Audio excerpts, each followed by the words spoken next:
我係楊德偉，係皓印嘅 CEO。我哋今次獲得2018年度香港創業品牌大獎，我同皓印團隊都好開心，亦都要多謝大會同埋各地區嘅代理、客戶同埋生產廠家嘅支持。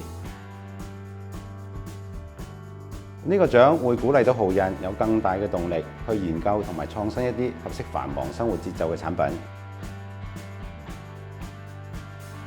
好似我哋首創嘅普洱陳皮茶朱古力型茶磚，可以好簡單方便咁樣用保溫壺去燜泡，而得到煮先至有嘅保健效果。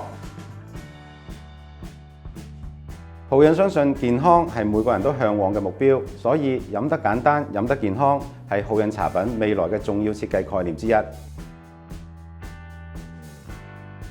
皓印希望鼓勵想創業嘅朋友，最緊要係你哋選擇到正確嘅目標，同埋勇敢地去排除困難。堅守信念，多學習，多思考，多實幹。困難係一定會有嘅，只要誠信地向着目標前進，踏實地去拼搏，唔好放棄，成功一定會越嚟越近嘅。